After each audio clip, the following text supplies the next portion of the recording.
बिस्मिल्लाहिर्रहमानिर्रहीम, अस्सलाम वालेकुम। जियो न्यूज़ पर आप देख रहे हैं आपस की बात। मैं हूं मुनीफ फारूक, मेरे साथ मौजूद हैं नजम सेठी साहब। अस्सलाम वालेकुम।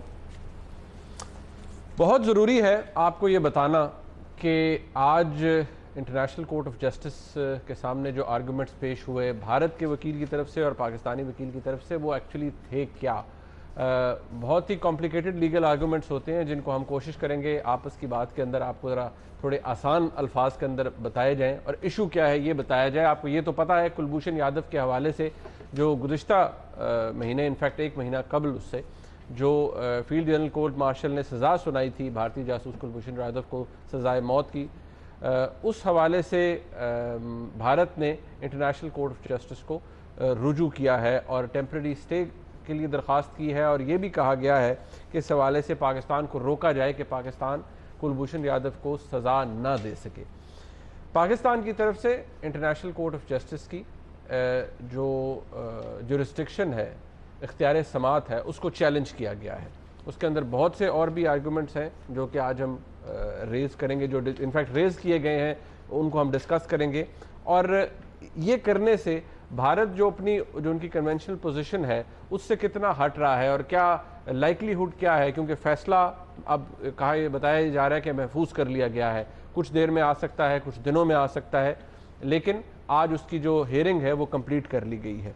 इस हवाले से प्रोग्राम में बात होगी। आगे चलकर बात ये करेंगे कि डॉन लीक्स का मसला तो हल हो गया, लेकिन क्या ज़रूरत पेश आई पैमरा को कि वो टेलीविज़न चैनल्स को ये नोटिस जारी करे, ये इंस्ट्रक्शन जारी करे कि कोई भी ऐसा मवाद जिसमें कोई भी ऐसा तज़हीक आमेज़ मवाद जिसमें फ़ौज के ख़िलाफ़ या उसके इमेज के ख़िलाफ़ कोई बात की जाए तो उसे रोका जाए, उसे नशर ना किया जाए। और फिर वफाकी वज़ीर दाखिला जनाब चौधरी निसार अली खान साहब को भी FIA को डायरेक्ट करना पड़े कि उनका साइबर क्राइम विंग इस बात को नोटिस करे कि क्या सोशल मीडिया के ऊपर तो कोई ऐसी कैंपेन नहीं हो रही, अगर हो रही है तो उसका सदेबाप किस तरह से मुमकिन है।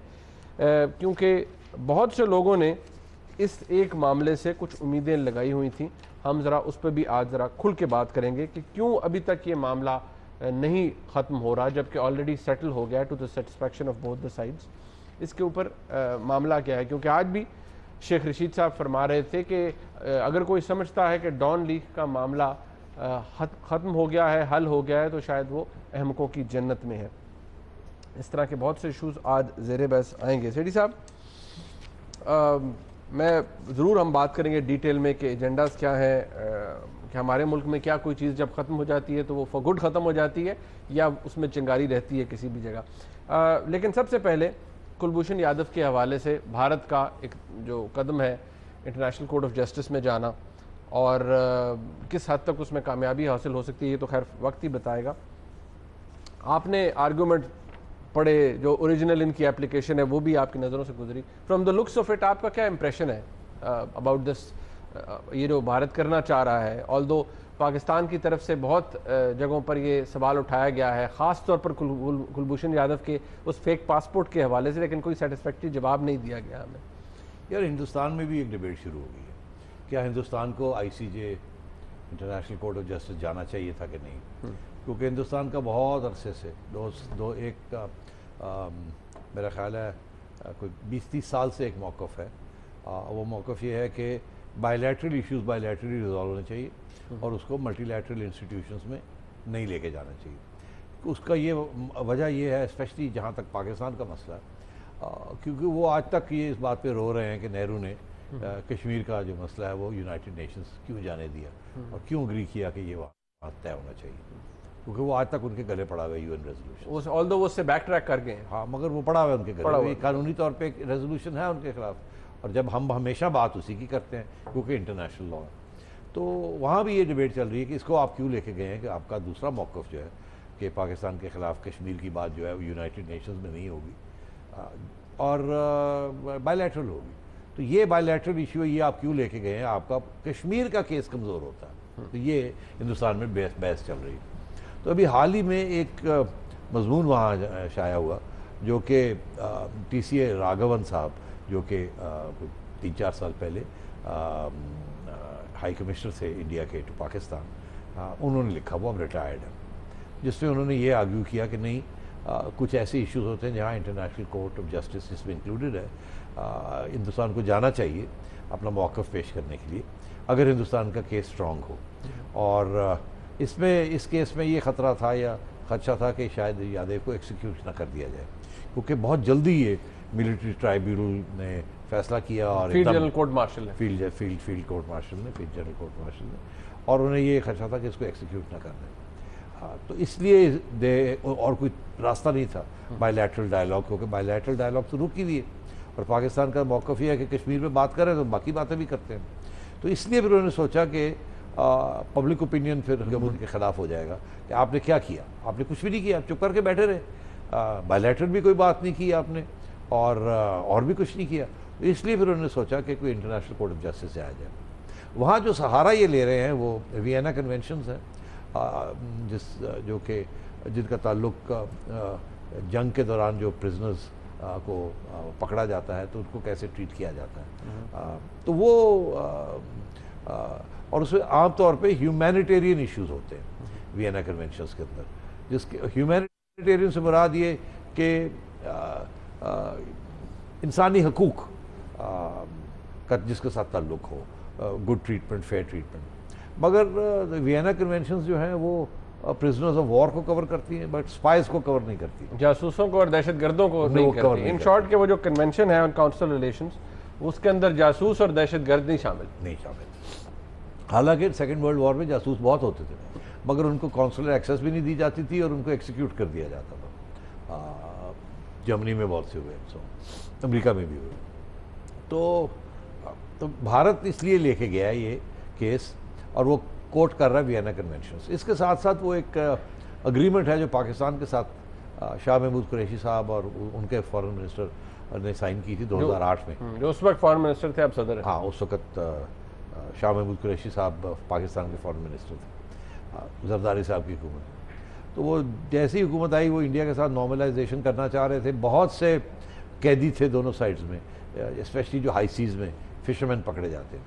तो उसमें एक कन्वेंशन, एक लंबी चौड़ी एग्रीमेंट थी, 3-4 सफ़ात की थी, उसमें बहुत से इश्यूज़ थे, मगर एक ये भी इशू था कि इस किस्म के जो लोग कैदी होते हैं और ह्यूमैनिटेरियन ग्राउंड्स के ऊपर उनको काउंसलर एक्सेस दी जाए और फिर जल्दी हो एक्सचेंज ऑफ प्रिजनर्स हो वहाँ, अभी भी होता है वो, मगर spice were not covered in that. तो अगेन हिंदुस्तान कभी उसका हवाला देता है, कभी वो वियना कन्वेंशंस का हवाला देता है। ज़्यादा वो वियना कन्वेंशन पर रिलाई कर रहे हैं ना। अच्छा, आप ज़्यादा वो वियना कन्वेंशन पर रिलाई कर रहे हैं, मगर प्रॉब्लम क्या है? प्रॉब्लम ये है कि वियना कन्वेंशंस और ICJ इसकी भी जो जुरिस्डिक्शन है वो भी एक इशू है। पाकिस्तान ने तो साथ साथ जाके कह दिया कि आप तो सुन ही नहीं सकते ये पिटिशन, और उसके आर्गूमेंट्स दिए कि आपका जो एम्बिट है, पहली बात तो ये है कि जो जब तक दोनों मुल्क रजामंद ना हो तो आप कोई केस सुन नहीं सकते। मगर कुछ ऐसी चीज़ें जो कि इंटरनेशनल लॉ में हमने एग्री की हुई हैं, उसके अंदर भी ये केस नहीं आता, स्पाइस का केस और टेररिज्म के केसेस नहीं आते। डिस्प्यूट्स और भी बहुत सी होती हैं, मगर and they can be covered but not this. तो मैं समझता हूँ कि पाकिस्तान, इंडिया का केस कमज़ोर है, पाकिस्तान का केस मजबूत है। एक और भी बात है कि ये 2 केसेस और पहले हैं इसमें, कि एक केस था जहाँ यूनाइटेड स्टेट्स गवर्नमेंट ने ICJ की रूलिंग को नहीं माना था, बिकॉज उसमें मेक्सिको और अमेरिका के दरमियान इश्यूज थे। आपको पता है मेक्सिको से बहुत से इलीगल माइग्रेंट्स चलते, वो क्रॉस करते हैं, फिर वो क्रिमिनल एक्टिविटी में पकड़े जाते हैं, फिर उनसे जब कागजात मांगे जाते हैं वो मिलते नहीं हैं, फिर उनको immigration, illegal immigration plus crime वो कर के उनको जेलों में डाल देते हैं। और कुछ ऐसे भी होते हैं जिन्होंने मर्डर्स किए हुए होते हैं, उनको फिर वो सजाए मौत दी जाती है। तो यूनाइटेड स्टेट्स प्रिजन्स के अंदर बहुत से इस किस्म के मैक्सिकन कैदी थे, और उनमें से बहुत से थे जो डेथ रो पे थे। तो मैक्सिको की गवर्नमेंट ने उनसे काउंसलर एक्सेस मांगा, उन्होंने कहा कि आप हमें एक्सेस दें इन प्रिजनर्स को। तो वो सुप्रीम कोर्ट ऑफ अमेरिका ने फिर रूलिंग दी कि इंटरनेशनल लॉ के तहत तो बनती है बात, मगर अमेरिकन कॉन्स्टिट्यूशन के तहत जो फेडरलिज्म का सिस्टम है उनका, कि उनकी जो रियासतें हैं, प्रोविंसेस हैं जिनको स्टेट्स कहते हैं, वो इजाज़त नहीं देती कि उनके लोकल कानून को कोई ऐसी इंटरनेशनल ट्रीटी अगर यूनाइटेड स्टेट्स गवर्नमेंट साइन करती है तो वो उसको ओवरराइड नहीं कर सकती, बिकॉज उनका जो ताल्लुक है वो यूनाइटेड स्टेट्स कॉन्स्टिट्यूशन के साथ है, उनको वो इजाज़त दी गई। और इसलिए स्टेट्स इजाज़त नहीं देती कि आईसीजे की कोई जुरिस्डिक्शन को इस किस्म के सिलसिले में नहीं मानती। और इसी तरह एक और भी केस था जहाँ के यूनाइटेड स्टेट्स वाला केस था, एक जर्मन नेशनल था, उसको अमेरिकन गवर्नमेंट ने गिरफ्तार कर लिया, उसके ऊपर भी चार्जेस थे सीरियस किस्म के। आईसीजे ने कहा कि इसको भी कॉन्सुलर एक्सेस दी जाए और इसका रोका जाए, उसको भी डेथ पेनल्टी थी, तो अमेरिका ने रिजेक्ट कर दिया, उनका आपकी कोई जुरिस्डिक्शन नहीं है, उसको एक्सिक्यूट कर दिया। मतलब फैसले के बावजूद फैसले के बावजूद तो मतलब ये है कि आईसीजे जो है वो कानूनी तौर पे तो एक अदालत है जिसके अंदर मॉरल अथॉरिटी है, मगर मैं समझता हूँ इंडिया का केस वीक है और पाकिस्तान का केस स्ट्रांग है। बोथ ये कि जी काउंसलर एक्सेस हम दें या ना दें, ये बायलैटरल चीज़ हम इंडिया के साथ डिस्कस कर सकते हैं।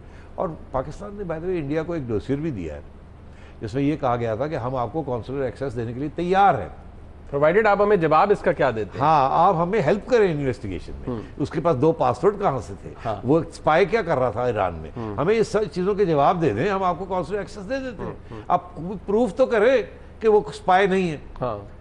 हम तो कह रहे हैं वो स्पाई है। तो इसलिए मैं समझता हूँ कि ये इश्यूज हैं, मगर एक चीज़ याद रहे कि इंडिया का बहुत क्लाउट है इंटरनेशनल सिस्टम में, और ये द फैक्ट दैट आईसीजे ने रातों रात ही उनकी बात पिटीशन को सामने रख लिया, एक दिन में हेयरिंग कंप्लीट करने की कोशिश की, ये अच्छी बात नहीं है। इससे ये लगता है कि उनकी कोशिश है किसी तरीके के साथ इंडिया को खुश किया जाए। अब हमारी पोजीशन यही होगी कि अगर वो हमारे, पहली बात तो हम कहते हैं आप सुन नहीं सकते केस, अगर वो कहते हैं नहीं हम सुन सकते हैं, तो फिर हमारा ये सोचना पड़ेगा कि हम बॉयकॉट करें कि नहीं सुन सकते। वो कहते हैं हम सुन सकते हैं, और या हम कहें अच्छा ठीक है सुन देंगे, हम आर्ग्यूमेंट्स देते हैं, या हम ये कहेंगे हम वॉकआउट कर रहे हैं, we don't buy this, we don't accept it. उसके फिर अपने इम्प्लीकेशंस होते हैं आईसीजे के, कर तो वो कुछ नहीं सकता, उसके पास एनफोर्समेंट मतलब कोई पास नहीं, एग्जीक्यूटिव अथॉरिटी तो कोई है ही नहीं उसके पास, कोई अथॉरिटी। मगर जाहिर है वो फिर इंटरनेशनली थोड़ा बहुत आइसोलेशन होती है and so on and so fourth, specially Europe में जहाँ बहुत प्रोपेगेंडा होता है, जहाँ वैसे ही पाकिस्तान के खिलाफ बड़ा प्रोपेगेंडा है और इंडिया के हक में बड़ा एक रोमांस है उनका इंडिया के साथ। तो मैं समझता हूँ कि ये सोच समझ के हमें अच्छा किया कि अच्छी तकड़ी टीम भेजी है हमने वहाँ आर्ग्यू करने के लिए, और इंडिया का केस बहुत कमज़ोर है, बहुत कमज़ोर है। मगर जैसे मैंने कहा वहाँ एक सियासी टिल्ट है टुवर्ड्स इंडिया और एंटी पाकिस्तान। अब देखना ये है कि ये आर्ग्यूमेंट्स जो है इवेंचुअली कौन सी पोजीशन पे आते हैं। अरे सेठी साहब एक बात यहाँ आज, क्योंकि एक डिबेट ये भी शुरू होगी जिसका हवाला आपने खुद दिया कि जो इंडिया के अंदर भी ये डिबेट हो रही है कि क्यों गया भारत। फैसला जो भी आता है रिगार्डलेस ऑफ दैट, क्या हम इस एक पोजीशन के बाद जो कि लिए कि बिटवीन इंडिया पाकिस्तान एक इशू है जिसको वो इंटरनेशनल कोर्ट ऑफ जस्टिस में लेंगे, क्या पाकिस्तान भी किसी इशू को अक़वाम मुत्तहिदा तक तो हम ले जाते हैं, उससे आगे कहीं ले जा सकते हैं? उससे आगे है ही कुछ नहीं, और वहाँ भी हमारी नहीं सुनी जाती। ठीक है, तो आपको और क्या कहाँ लेके जाएंगे। मगर दिलचस्प बात यह है कि वर्ल्ड बैंक पानी के जो डिस्प्यूट्स हैं, हाँ। वहाँ एक फोरम है जिसको इंडिया भी मानता है और हम भी मानते हैं, तो इसलिए वहाँ हम जाते हैं और इंडिया को ठीक ठाक टाइट करने की कोशिश करते हैं, बिकॉज इंडिया क्लियर है बहुत वायलेशंस कर रहा है उसके ऊपर, तो वहाँ हमें रिलीफ मिलती है। मगर यूनाइटेड नेशंस में कोई रिलीफ नहीं है और उसके ऊपर कोई इंटरनेशनल इदारा नहीं है। तो मैं समझता हूँ पाकिस्तान का जो इम्प्रेशन है, जो इमेज है, वो इतना अच्छा नहीं है, जिसकी वजह से हमें ये तकलीफ़ होती है और हमारी साइड को लेने के लिए तैयार नहीं होता। मगर अब आई बात दूसरी कि होगा क्या यादेव का। ये एक बहुत बड़ा सवाल है ना कि आज जब हमारे देखिए हमारे 3 तरह के जो हम 3 आर्गूमेंट्स हैं हमारे। एक तो ये कि मैटर ऑफ अर्जेंसी नहीं है, इंडिया कह रहा है कि मैटर ऑफ अर्जेंसी आप इसे एग्जीक्यूट कर देंगे, हम कहते हैं मैटर ऑफ अर्जेंसी नहीं है। मगर रुक जाइए ना यहाँ, हाँ। हम ये कैसे कह सकते हैं? अगर हम ये कहते हैं कोई अर्जेंसी नहीं है तो आप स्टे मत दें इनको, ये मैं समझता हूँ ये आर्गूमेंट हमें नहीं देना चाहिए। उसकी वजह यही है, तो आप ये कह रहे हैं कि हमने सेंटेंस तो कर दिया है मगर शायद अभी एक्सिक्यूट नहीं करेंगे। ये आप क्यों इस किस्म की पॉलिसी का इंप्रेशन देना चाहते हैं? ये अपने पास इनिशिएटिव रखना चाहिए, ये अपने पास इनिशिएटिव। मेरा ख्याल है इनको ये डर है कि शायद ये सोचते हुए क्योंकि यूरोप डेथ पेनल्टी के वैसे ही खिलाफ है तो वो इंडिया को रिलीफ ना दे दें। हाँ, वो हमारा शायद मैं समझता हूँ हमारा इरादा भी नहीं है एक्सिक्यूट करने का, तो हो सकता है इस वजह से इशारा भी दे दिया जा रहा है कि आप फिक्र क्यों करते हैं। इशारा दिया जा रहा है, इससे ज़्यादा हम नहीं कर सकते बिकॉज हमारी इनिशिएटिव हाथ से फिर गवा देंगे। आपको लगता है इस आर्गुमेंट के पीछे ये रीजनिंग हो सकती है? ये रीजनिंग हो सकती है कि हमने ये बार्गेन करना है इंडिया के साथ। हो सकता है कि हमें एक्सिक्यूशन से रोकना पड़े अपने आप को, हो सकता है कि किसी स्टेज पे काउंसलर एक्सेस भी देनी पड़े, तो इसलिए कोई ऐसी बात ना करें जिसमें बाद में हमें रिलीफ ना मिले। तो एक तरफ तो अभी इंडिया का प्रेशर को दूर करना है, मगर साथ साथ ये भी नहीं कि ऑप्शंस अपने रूल आउट नहीं करने। आपको याद होना चाहिए दो बातें। एक बात तो ये है कि ये इंडिया पाकिस्तान में टिट फॉर टैट होता है। आपने हमारे 2 लोग मार दिए, हमने आपके 3 मार दिए। आपने हमारे 2 डिप्लोमेट्स को पर्सोना नॉन ग्राटा करके निकाल दिया, हमने 3 निकाल दिए। आपने 5 बम मारे, हमने 6 मार दिए। आप मेरी बात समझ रहे हैं ना? तो ये बार्गेनिंग चिप्स चलते रहते हैं इंडिया पाकिस्तान में। तो हो सकता है कि हमारे जेन्युइनली इरादे ना हो एक्सिक्यूट करने के, मगर हम ये थ्रेट रखना चाहते हैं कि हम कर सकते हैं किसी स्टेज में भी। मगर शायद आगे ऐसे मौके आए हैं जहां हमें थोड़ी सी बार्गेनिंग करनी पड़े। एक बात तो मैंने कह दी। दूसरी बात ये कि हमारे भी एक आध इंटेलिजेंस एजेंट्स मिसिंग है इस वक्त, फॉर्मर या current, we don't know. India, हम कहते हैं ये सर्विंग स्पाई है, कहते हैं यादेव के बारे में। इंडिया कहता है नहीं, ये तो रिटायर्ड आदमी है, ये कोई बिजनेस कर रहा था। कितना मुख्तलिफ है बयान। हम कहते हैं जी आपने हमारा एक बंदा पकड़ा है, वो तो उसका कोई तल्लुक नहीं एजेंसियों के साथ। इंडिया शायद कल को कहे कि हमने जो बंदा पकड़ा है वो तो है ही हमारी आपकी किसी फलानी एजेंसी का।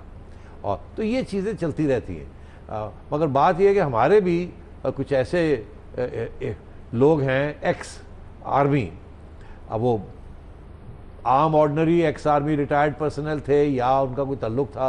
इंडिया कहानी भी तो घड़ सकता है ना, घड़ने में तो कोई किसी को कुछ भी आप बना इसका जवाब तो वो उनको देने के लिए वो भी बेकरार होंगे कि हमने कोई ना कोई जवाब तो देना है। तो इसलिए मैं समझता हूँ एक्सचेंज भी हो सकती है एट सम स्टेज।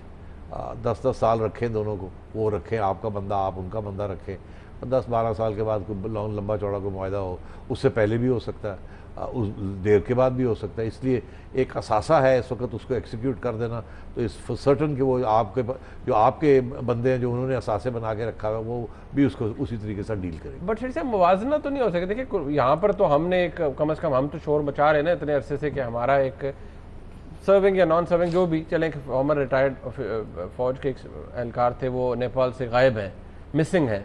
तो कुलभूषण यादव के हवाले से तो कोई मिसिंग रिपोर्ट मौजूद नहीं थी, ना इंडिया ने की थी ना कोई ऐसी की थी। तो at least we have made our case public. फ़र्क ये है ना कि एक हमारा बंदा डिसअपियर कर जाता है on the India Nepal border, और हमारा ये शक है उसको किडनैप कर लिया गया। हम कहते हैं कि यादेव को हमने पाकिस्तान टेरिटरी के अंदर स्पाइंग एक्टिविटीज़ करते, टेररिज्म को प्रमोट करते पकड़ा। हिंदुस्तान कहता है ऐसी कोई बात ही नहीं है, वो तो ईरान में अपना कारोबार कर रहा था विद फेक पासपोर्ट, और विद फेक, वो तो बात की बात है। हम कहते हैं अच्छा कारोबार कर रहा था। तो ये कैसी बात होगी कि एक ही जेब में 2 पासपोर्ट रखे हुए थे, एक में मुसलमान बना हुआ था और दोनों इंडियन गवर्नमेंट तस्लीम करती है कि दोनों उसी के पासपोर्ट, और एक में वो हिंदू बना हुआ है। तो ये चक्कर क्या है? तो उसका जवाब इंडिया बड़ा इंटरेस्टिंग देता है। वो कहता है कि अगर ये स्पाई है तो क्या दोनों पासपोर्ट जेब में लेके पाकिस्तान में फिर रहा था वो? इसका ये प्रूफ है कि वो आपने उसको किडनैप किया, वो था ईरान के अंदर जहां वो उसको दोनों ले लेके फिरता था। एक को उसको इम्यूनिटी होगी और दूसरा वो कवर स्टोरी होगी उसकी। तो इसलिए बड़ी ये दिलचस्प कहानी है। ये पता लगेगा इसके पीछे आगे क्या है, क्योंकि इंडिया का ये क्लेम है आपने किडनैप किया, आपका ये है कि हमने यहाँ पकड़ा है उसको। उन्होंने अपनी एप्लीकेशन में ये लिखा हुआ है। हाँ, तो ये चीजें चल रही हैं। अब आगे जाके हिंदुस्तान क्या कहता है? जो बंदा आपका मिसिंग है, क्या वो हिंदुस्तान के पास है? क्या वो जेन्युइनली मिसिंग है? क्या कल को हिंदुस्तान कहानी गढ़ेगा कि जी ये हिंदुस्तान के फलाने इलाके से पाया गया, इसको पकड़ा है, इसकी जेब में ID कार्ड निकला, इसका ये हुआ, इसका वो हुआ, तस्वीरें और वीडियो टेप्स उसकी भी चलानी शुरू कर देंगे। तो ये फिर मामला जो है ना, ये बिल्कुल बन जाता है टिट फॉर टैट एक्सचेंज वाला मामला। और इंडिया की ये कोशिश होगी कि किसी तरीके के साथ आपके ऊपर ऐसा दबाव लाया जाए ताकि आप यादेव को छोड़ दें। यादेव को छुड़वाना भारत का मकसद है। कि फैसला क्या आएगा इंटरनेशनल कोर्ट ऑफ जस्टिस में, फैसला महफूज कर लिया गया है, किसी भी वक्त सुनाया जा सकता है। एक ब्रेक ले लेते हैं और जब ब्रेक से वापस आएंगे तो जिस बात की निशानदही मैंने प्रोग्राम के इब्तिदा में की थी कि एक मामला ख़त्म हो गया, उस पर कोई अब प्रॉब्लम एग्जिस्ट नहीं करता, लेकिन कैंपेन क्यों शुरू की गई है और क्यों ज़रूरत पेश आई वफाकी वज़ीर दाखिला को कि वो साइबर जो विंग है, साइबर क्राइम विंग है FIA का, उसको कहें कि जी जो तस्दीक आमेज़ मवाद वहाँ पर सोशल मीडिया पे मौजूद है, फ़ौज के ख़िलाफ़ जो कैंपेन की जा रही है उसको रोका जाए। क्यों ये कैंपेन नहीं रुक रही, इसकी वजह क्या है और लोग क्या एक्सपेक्ट कर रहे थे डॉन लीग्स के इशू से? एक ब्रेक के बाद और उस पर बात करते हैं, हमारे साथ रहिएगा।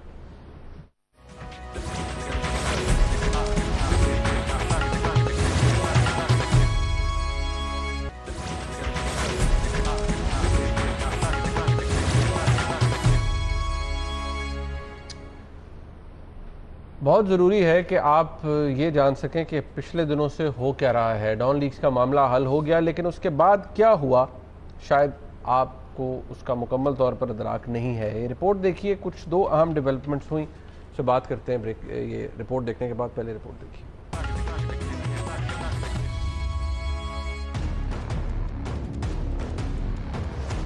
आईएसपीआर एलामिया ने जहां एक तरफ डॉन लीक्स के किस्से को खत्म कर दिया, वहीं आईएसपीआर की ट्वीट से पैदा होने वाले माहौल के तनाव को भी खत्म कर दिया गया। लेकिन बाज मीडिया चैनल्स पर पाक फौज के इस जमहूरियत दोस्त इकदाम के खिलाफ तज्जियों में हर्जा सराई शुरू हो गई, जबकि सोशल मीडिया पर गर्म होने वाला बाजार इसके अलावा था। इस सूरत हाल का नोटिस लेते हुए पेमरा की जानिब से तमाम न्यूज चैनल्स को एक वार्निंग जारी की गई, जिसमें पाक फौज की साख को नुकसान पहुंचाने पर कार्रवाई का अंदिया भी दे दिया गया। जबकि वजीर दाखिला जनाब चौधरी निसार अली खान की जानिब से भी FIA के साइबर क्राइम विंग को सोशल मीडिया के जरिए पाक फौज को बिला जवाज तनकीद और तज़हीक का निशाना बनाने वाले अनासर के खिलाफ कार्रवाई का हुक्म दे दिया गया। सवाल यह है कि पाक फौज, जिसकी पेशा वराना सलाहियतों और हुब्बुल वतनी पर कोई सवाल नहीं उठा सकता, उस फौज ने जब हुकूमत के साथ मिलकर डॉन लीक्स के मामले को मंतकी अंजाम तक पहुंचा दिया है, तो फिर ये महाजराई और ये प्रोपेगेंडा किस मकसद के लिए किया जा रहा? इस महाजराई और प्रोपेगेंडे को बढ़ाने वाले लोगों ने आखिर डॉन लीक्स के मामले पर पाकिस्तान की मुसल्लह अफवाज से आखिर क्या तवक्कुआत वाबस्ता कर रखी?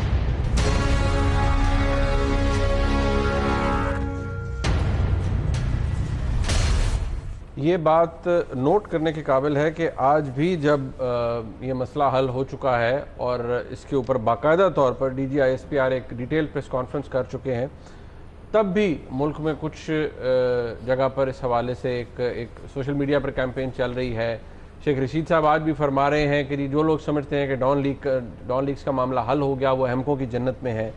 सेठी साहब, क्यों समझा जा रहा है कि डॉन लीक्स का मामला अभी तक हल नहीं हुआ, और इसको क्यों, इसके हवाले से क्यों ज़रूरत पेश आ जाती है पेमरा को कि वो वार्निंग जारी करे टेलीविज़न चैनल्स को, FIA को ज़रूरत पड़ जाती है कि वो साइबर क्राइम विंग को कहे जी कि देखें सोशल मीडिया पे क्या कैंपेन चल रही है?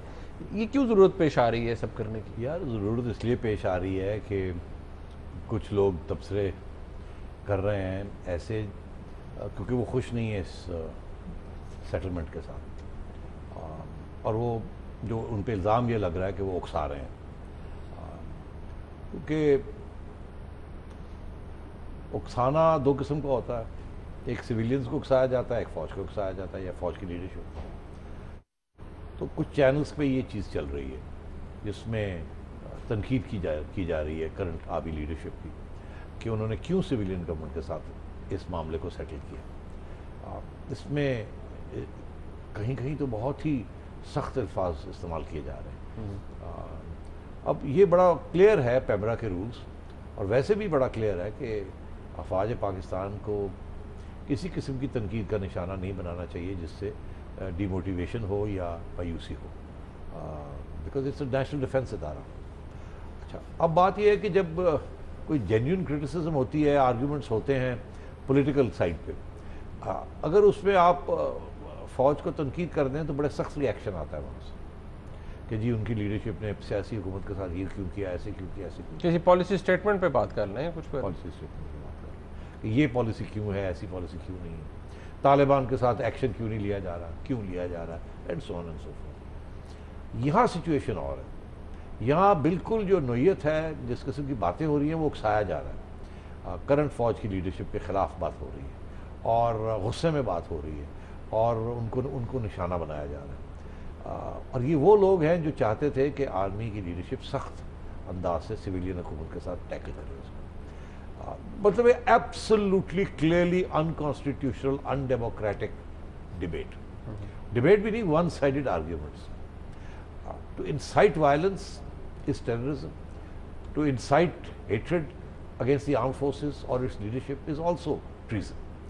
तो ये बड़े सीरियस इश्यूज हैं। हमारे यहाँ होता ये रहा है हाल में कि यही इसी किस्म के अनासर, जब फ़ौज के ऊपर कोई तनकीद होती थी जिसका ताल्लुक लीडरशिप के साथ नहीं बट इन इंस्टीट्यूशनल रिस्पॉन्सेज, तो बड़ी सख्त तनकीद करते थे उन लोगों की जो फ़ौज की तनकीद कर रहे होते थे। मगर आज सूरत हाल ये है कि ये खुद फ़ौज की तनकीद कर रहे हैं और उससे ऐसे लगता है कि किसी किस्म की बगावत, ऐसी बातें कर रहे हैं जिससे बगावत भी हो सकती है।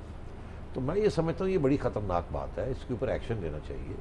ऐसी इजाज़त नहीं होनी चाहिए, ये खुली छुट्टी ऐसी नहीं होनी चाहिए कि आप अपनी फ़ौज के बारे में ऐसी बातें करें जिससे मायूसी फैले, जिससे उकसाया जाए और इस किस्म के फिर इल्ज़ाम लगे। मतलब पॉलिसी पे तनकीद होना और बात है, किसी एक एक्शन पर तनकीद होना और बात है, और उस पे सवाल उठाना और लीडरशिप को, और लीडरशिप को टारगेट करना इस तरीके के साथ, जिस तरीके के साथ बातें हो रही हैं, हम तो दिखा भी नहीं सकते इस चैनल के ऊपर कि किस किस्म की बातें हो रही हैं और किस किस्म की साजिशें हो रही हैं। अब तो वार्निंग भी जारी कर दी है ना पेमरा ने, अब पेमरा की तरफ से भी वार्निंग आ गई है और मेरा ख्याल है कि इंटीरियर मिनिस्ट्री चौधरी निसार ने भी ये वार्निंग दी है।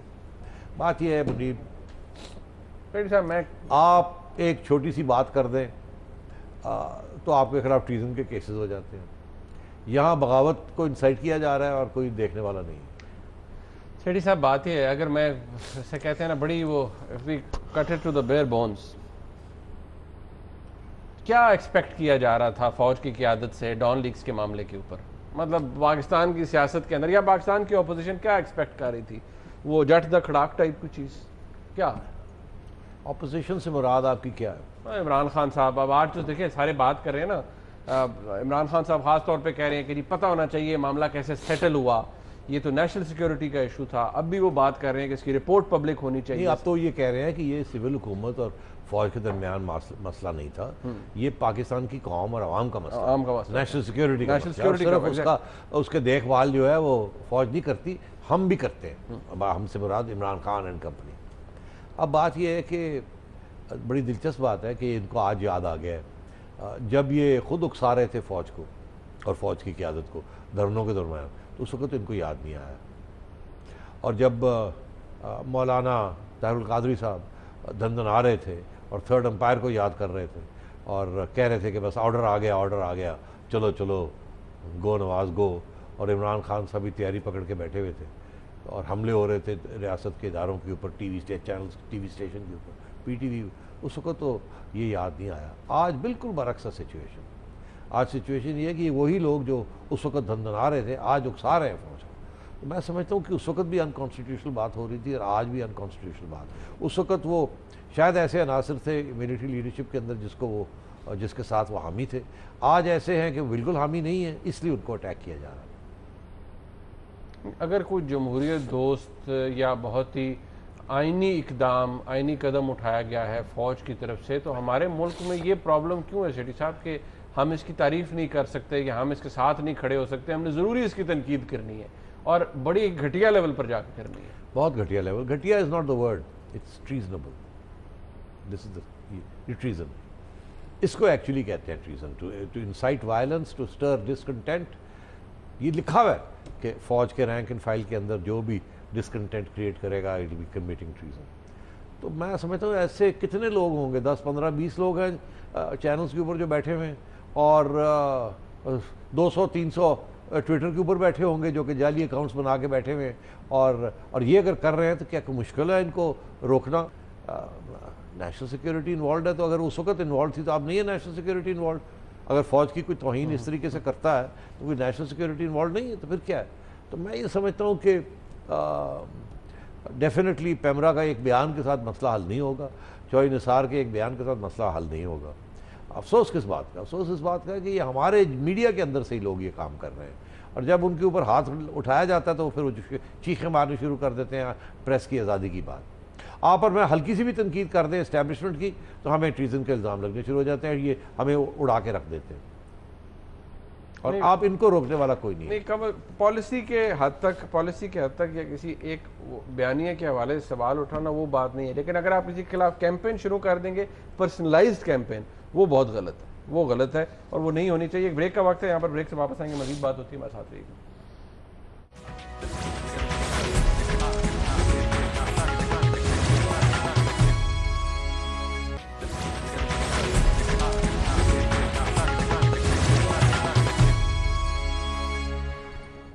कुछ अर्सा पहले जब अमेरिका के नए सदर डोनाल्ड ट्रंप मुंतखब हुए तो जब पाकिस्तान के वज़ीर आज़म से उनकी बात हुई, टेलीफोनिक बात हुई, तो यहाँ पर भी सब को ये यकीन नहीं आ रहा था कि जिस तरह की कॉन्वर्सेशन हुई और जिस तरह का उसका फिर ट्रांसक्रिप्ट जारी किया गया, उससे बहुत से लोग हैरान हुए कि क्या वाकई इस तरह की बातचीत हुई होगी। अब ये एक्सपेक्ट किया जा रहा है कि यूएस अरब इस्लामिक समिट हो रहा है सऊदी अरेबिया में, वहाँ पर लाइकलीहुड यही है कि प्राइम मिनिस्टर की मुलाकात होगी अमेरिकी सदर डोनाल्ड ट्रंप से। तो सेठी साहब, वो जो एक टेरिफिक और रिमार्केबल कॉन्वर्सेशन थी, अब आप do you see the repeat of that conversation in Saudi Arabia? नहीं, वो बात ये है कि वो फिर अमेरिका में भी बड़ा मजाक उड़ाया गया। हाँ। और कहा गया कि ये कैसी कॉन्वर्सेशन थी। फिर उसके बाद पाकिस्तान हुकूमत ने ये कॉन्वर्सेशन जो थी लीक कर दी, एग्जैक्ट ट्रांसक्रिप्ट्स रिलीज़ कर दिए। फिर ये सवाल खड़ा हुआ कि क्या ये इस किस्म की जब कॉन्वर्सेशंस होती हैं कि उसके ऊपर प्रोटोकॉल क्या होता है, इजाज़त के बगैर कुछ आप समरी बना सकते हैं, नहीं बना सकते। तो सारा कुछ ये न्यूयॉर्क टाइम्स में और वाशिंगटन पोस्ट में ये सारी बातें हुई। तो मेरा ख्याल है अमेरिकन एडमिनिस्ट्रेशन भी थोड़ी शर्मिंदा थी, क्योंकि उस पर डोनाल्ड ट्रंप साहब ऐसे लगता था कि वो शायद उनकी किसी ने ऐसी ब्रीफिंग की है उनकी, क्योंकि उसमें लफ्ज़ तो सिर्फ टेरिफिक ही टेरिफिक था। मतलब I hear Pakistan is a terrific country, Pakistan is a terrific, I hear you are a terrific guy. मेरा ख्याल है मियाँ साहब परेशान हो गए होंगे, एक ही कह रहे हैं, ये मेरे ना गल कर रहे हैं, किसी और ना गल कर रहे हैं। कोई पता नहीं, वैसे ये अमरीकनों को कोई पता नहीं। वो ये भी हो सकता है वो सोच रहा होगा मैं किसी और से बात कर रहा हूँ। नहीं, इनका कोई पता नहीं अमरीकनों का। बट ये यकीनी तौर पे मियाँ नवाज शरीफ के बारे में अच्छे ख्यालात का इजहार करते हैं वहाँ अमेरिकन। उसकी वजह ये है कि उनका ये ख्याल है कि ये पीस बिल्डर है, ये मईशत में दिलचस्पी रखता है और लड़ाई झगड़े में दिलचस्पी नहीं रखता।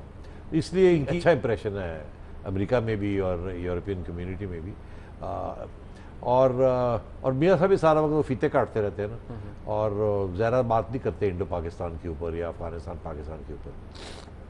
और फिर कभी कभी वो कुछ जिंदल टाइप्स भी उनके घर आ जाते हैं और फिर ये इल्ज़ाम लगने शुरू हो जाते हैं कि जी ये क्या करने आया है। गद्दारी से नीचे तो लगता ही नहीं है ना, गद्दारी से नीचे इल्ज़ाम नहीं लगता। अब सबके ऊपर है आजकल गद्दारी का, तो प्राइम मिनिस्टर से शुरू होती है, it goes all the way to you. शुक्र है मैं बच जाता हूँ आजकल। आप ये बहुत पहले लगवा चुके हैं ना इल्ज़ाम आपके लिए। मैं तो अगर मैं ये कहूँ कि आप इस मामले में पुराने पापी हिस्ट्री शीटर।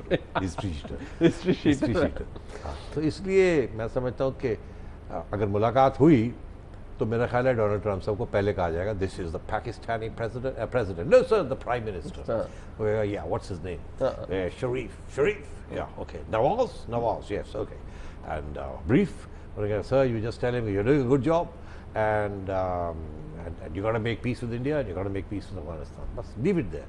तो फिर वो यही होगा कि हेलो नवाज, जगह तो मियाँ साहब कहेंगे हेलो मिस्टर ट्रंप, तो वो नवाज करेगा, ये mister Trump because he is a polite man ना प्राइम मिनिस्टर। और इस किस्म की बातचीत होगी तो वो फिर उसको ठापी शप्पी लगाएगा, क्योंकि वो लंबा है, मियाँ साहब को उतना कद नहीं है, तो वो थोड़ा सा ऐसे करेंगे तो लगेगा कि बड़ी जप्पी शप्पी पाई। तो उसके बाद मतलब कोई काम की बात नहीं होगी। नहीं, काम की यही बात होगी कि don't worry, we are with you, we are sending troops to Afghanistan, you guys better work out your relationship, build the wall everywhere. I know that you want to make peace with India, yeah I know, I'm going to talk to Modi about this and why don't you guys have a dialogue। तो ऐसी बात होगी और मियाँ साहब होते हैं, मियाँ साहब ने की कहना है, मियाँ साहब सोचते पे यार कि कैसा बंदा है, कुछ पता ही कोई नहीं, मैं की गल करा। हालांकि मियाँ साहब में पूरी ब्रीफ मिलेगी कि जी एट टॉकिंग पॉइंट्स ने यू मस्ट से दिस है, ज़रूर गल करना, मगर क्या मौका मिलेगा ये गल करना, आई डोंट नो। ट्रंप बोलता बहुत ज़्यादा है और वो बड़ी अब्रप्ट किस्म की उसकी ज़ुबान है, और वो कभी कभी इंसल्टिंग भी हो जाता है, और उसको ये नहीं पता कि मैं इंसल्टिंग हो रहा हूँ, उसका तबीयत ही ऐसी है। मियाँ साहब बहुत पोलाइट, बहुत शरीफ, हर चीज़ बड़ा सोच के अंदाज से। तो मेरा ख्याल है it will be an interesting meeting. तो देखना ये है कि is it going to be a terrific meeting between two terrific leaders, या फिर is it just going to be a hello hi and that's it. A lot depends. मेरा नहीं ख्याल कोई नहीं मतलब कोई ऐसी कोई बिग फैट एजेंडा नहीं है हमारी। आप क्या कहते, कोई बिग फैट एजेंडा है? आई थिंक वो कहेंगे अच्छा किया रहील शरीफ को भेज दिया, you did a good job, very good. मतलब हाँ, मिलिट्री अलायंस, हाँ मिलिट्री अलायंस अच्छा किया, और योर ब्रदर्स और आवर allies। मिडिल ईस्ट के अंदर काफ़ी गड़बड़ हो रही है, ये सीरियंस बड़े फलाने हैं, एंड अगर आप कुछ हमें ट्रूप्स दे सकते हैं that be very good Saudi Arabia के लिए for the defence of the Holi land. And बाकी ये कि अफगानिस्तान में हम बंदे भेज रहे हैं, और तो ड्रोन शोज भी शुरू करेंगे, तो ज़रा आप भी कोशिश करें, कोई जो आपने घुसपैठिए बैठाए हुए हैं उनको निकालें यहाँ। ओके, इस किस्म की बातें होंगी। तो आप इमेजिन कर सकते हैं कि डोनाल्ड ट्रंप, मेरे ख्याल में थोड़ी सी सेठी साहब ने उसकी नकल उतारी दी, पता लग जाएगा हमें कि Donald Trump exactly prime minister को क्या कहते हैं जब मुलाकात होगी। आज का प्रोग्राम आपने देखा, इसका फीडबैक जरूर दीजिएगा। देखने का बहुत शुक्रिया। खुदा हाफिज़।